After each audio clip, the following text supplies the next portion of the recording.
As you know, security is one of the major preoccupations of the European Union, particularly the security of goods which cross international borders.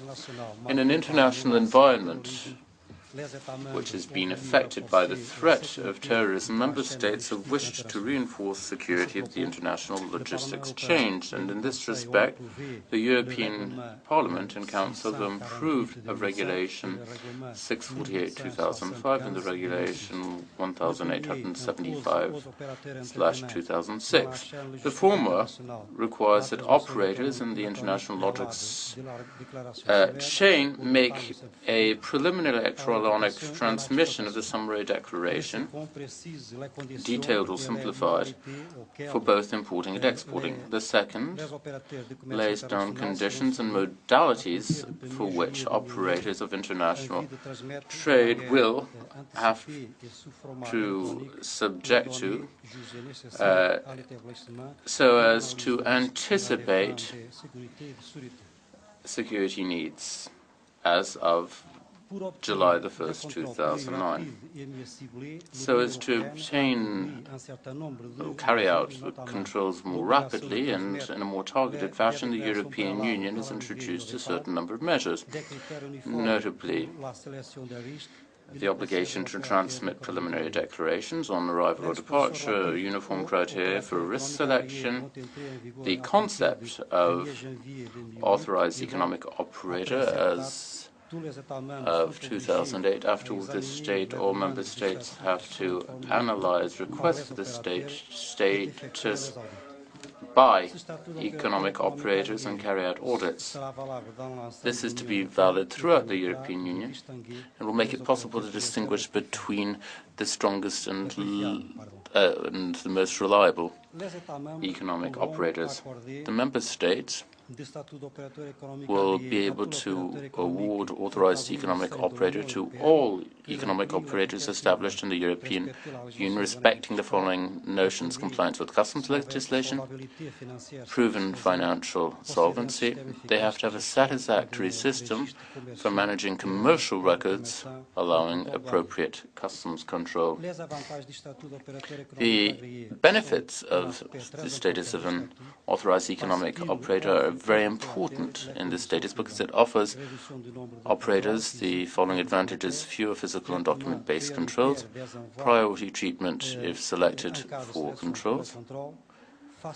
The controls may be carried out at a place which is different from the place of the customs office involvement, easier access to customs simplification, reduced data requirements, and prior notification. Apart from these advantages for the authorized economic operator, they have a certificate of the AEO. I should recognize the mutual recognition between the United States and the European Union. This was established during the last mixed meeting between customs administrations of the European Union, in which it was recognized that the methodology and the criteria for an authorized economic operator are established in the European legislative draft legislation, making it possible to rely on the supply chains. And in this respect, the Portuguese Customs Administration has adopted these international measures. As regards the AEO, Portugal has approved of national instances. We've understood the purposes and carried out those measures so as to make the obtention of AEO status possible. We've been organizing seminars to inform operators of these measures and to disseminate all such information on our website, which will make it easier for operators to get this status. The first candidatures, the first applications have been arriving.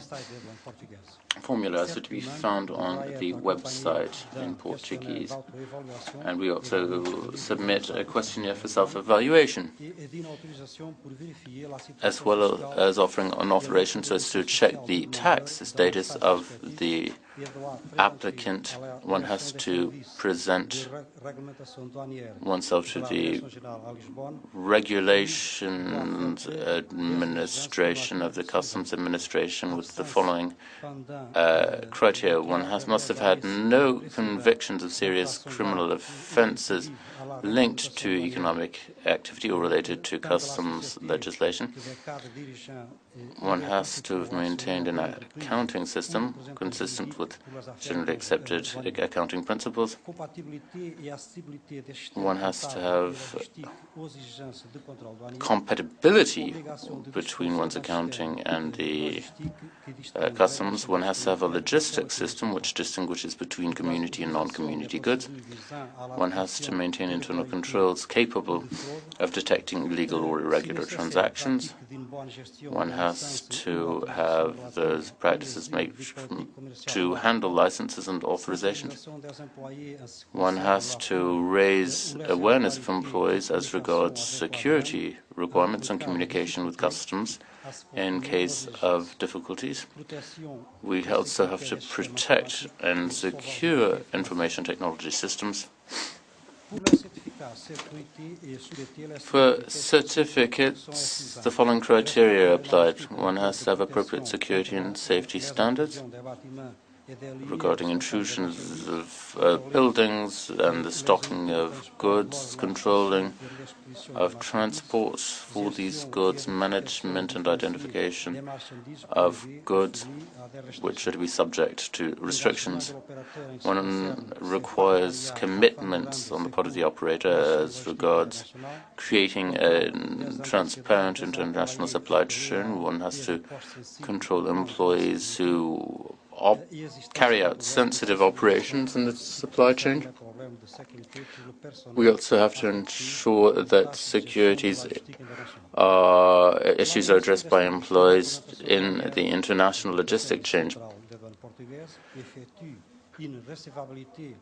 The Portuguese administration comments on whether or not the applications can be admitted, but is committed to providing feedback after 30 days of reception of the initial application. Once the applications have been judged admissible, the application is then transferred to the Department for Repression of Fraud or Anti-Fraud Services, and we've found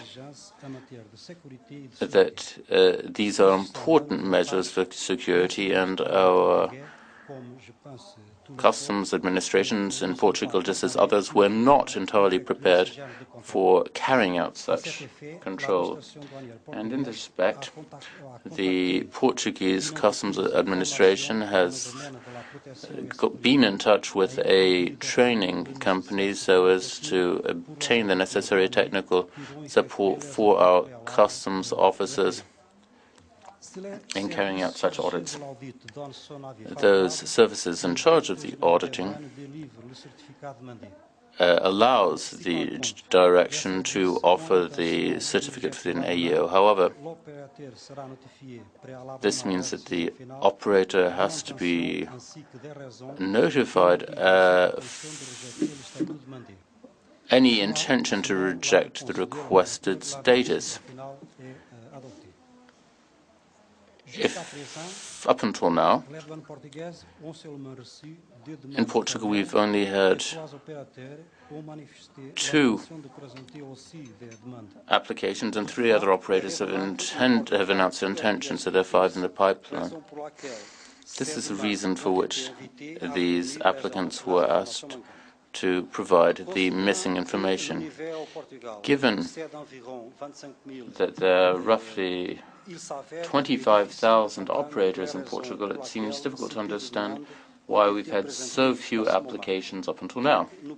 So we think it would be a good thing to analyze the reasons for this situation.